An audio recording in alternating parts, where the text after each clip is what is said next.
daanaka fii ci zone des Niayes ba Lompoul jaar fi nga xamante ne moom mooy Mboro Jogo Nottoguy Jama wàcc si Mbijëm ñiy bay suude bari nañu lool waaye jamono yi de feebar bi di coronavirus moo leen tënk bu baax indi ay jafe-jafe ci secteur bi. ci yooju boo xoolee ci fii ñu nekk nii gisal ngeen ko seen bopp si njaay mi daa am problème. su bi ñor na mu ngi yàqu si tool yi te amuñ nuñ ko jaayee parce que te état dafa def ay mesures yoo xam ni kenn mënul génn. kenn mënul dem fenn ñi daan jënd jóge faneen di ñëw di jënd si suuf bi mënatuñoo ñëw te ñi fi nekk itam mënatuñoo génn dem faneen bu ko defee suuf bi mu ngi yàqu ci tool yi loolu nag mooy problème bi nga xam ni moo ñu jàpp te comme ni ko état bi waxee bu tegee ay mesures ni kii lii bu ko kenn naka ñëpp respecté dañuy essayer respecté yëpp waaye nag baykat bi toolam la am pour mën a dund bu ko defee loolu mooy jafe-jafe yi nga xam ni moo am ci baykat yi production boobu ñuy xaar nii ci diggante janvier ba décembre yàlla nañu yàlla dimbali ba nga xam ni ci diggante bi dinañ mën a génnaat jaayiwaat waaye su amulee dina am manque à gagner bu bari ndax boo xoolee ci loolu dina si am téeméeri junniy tonnes ak ñeent fukk yoo xam ni kenn du ko jaay leneen li nga xam ne moom la ñuy jaay kilo bi ñoo ko waxal seen bopp gis ngeen ko kilo bi mu ngi si ay 50 francs 60 francs saako bi ay 2000 francs 2500 saako suma pep 2000 francs 2500 te daana jëm ay 10 000 8 000 dem ba 8 000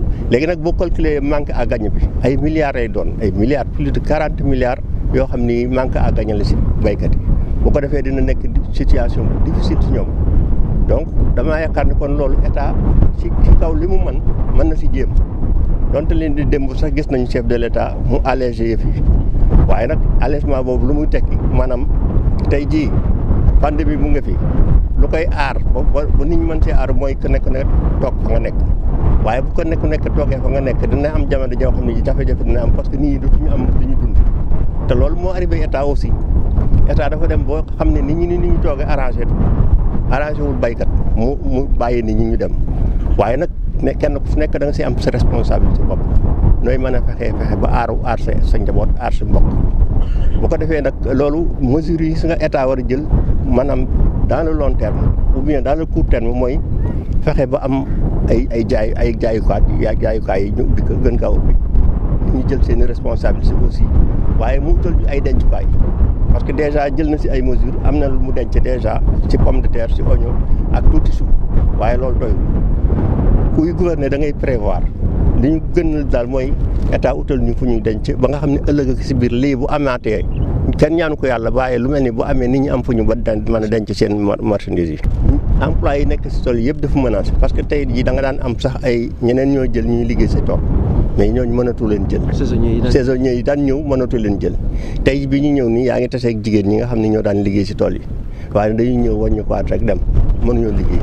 te jigéen ñooñu maanaam liggéey bi ñu daan liggéey da daan dimbali seen borom kër yi. ñoo daan wétti di dugal si saa yi ñooy conditionné loolu yëpp ñoo ko daan def mais fi mu toll yow saak bi ngay jaayee 2000 francs boo si jëlee keneen ko la bëgg conditionnel du sotti tool bi sama gannaaw borom ñu ngi ñor xam mais mënu ko daggandoo parce que amul main d'œuvre bi te itam bu ko daggandoo du si mën a génn loolu mooy jafe-jafe yi nga xam ne xëy na ñu ngi koy jànkoonteel fii ci zone bi te itam maanaam ñu ngi wax ouverture ñu ubbiwaat classe yi école yi yeeg sa doom bu fekkente ni day jàng ñu ubbiwaat école yi dafay am yeneen charge yu la war yooyu yëpp dafa nekk ay problème yoo xam ni mu ngi si zone bi en tout cas bëgg nañu daal état jàppale ñu fu ñu mën a denc gàncax gi bu ñoree loolu moom priorité la waaw.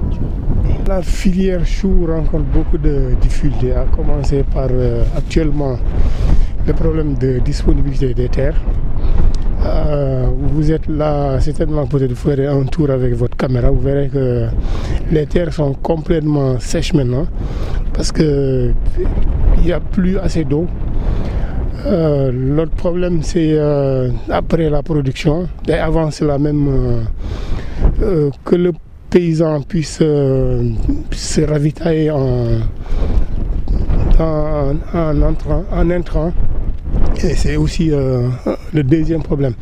Le troisième, donc, comme je disais, c'est après la production. Et surtout par ces temps de confinement ou coronavirus qui court, nos braves femmes qui commercialisent en général la production rencontrent beaucoup de problèmes pour évacuer les choux. C'est soit vous les amenez vers le grand marché intermédiaire de Noto.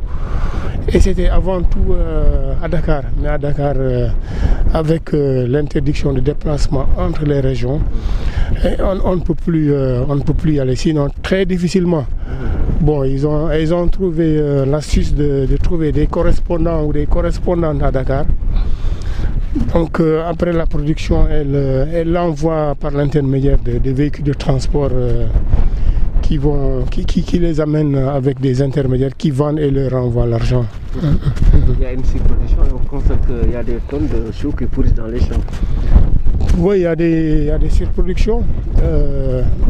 Ici, généralement, les gens cultivent en même temps les choux et quand ça vient, il y a cette surproduction. Et ça pourrit dans les champs. Et ça pourrit dans les champs parce qu'il n'y a pas de système de conservation. Ça, c'est un autre problème qu'il faut aussi peut-être rappeler. Les paysans, bon, il faut le dire, on n'est pas assez bien organisés pour pouvoir avoir nos propres magasins de système de stockage.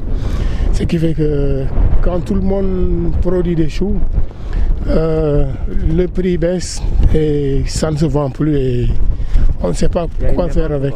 Il y a une mévente et on n'a pas d'infrastructure pour garder les choux. Et c'est un manque à gagner énorme.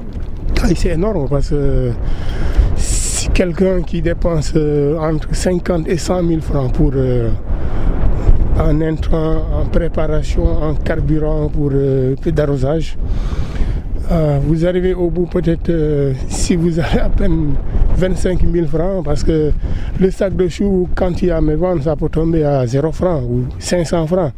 Quand c'est 500 bien. francs le kilo actuellement. J'ai dit peut-être quand vous on peut le dire comme ça. Parce que parfois vous avez. Quand c'est bien vendu, le sac de choux, bon, ça peut vous amener à 35 000 francs. Donc ça peut aller de 35 000 francs à 1000 francs ou 1500 francs le sac. Vous voyez la différence. C'est vendu à 1500 €. Parfois même vous ne trouvez même pas quelqu'un pour l'acheter à 1500 francs. On n'a pas de rentrée d'argent. Et c'est difficile ensuite de préparer, disons, l'étape prochaine qui est de faire des choux encore ou bien une autre production. Et bien sûr, l'État qui perd, parce que les choux qui restent ici ne sont pas vendus. Ça ne va pas au marché et il n'y a pas de recette d'impôts, de taxes pour les mairies et pour l'État.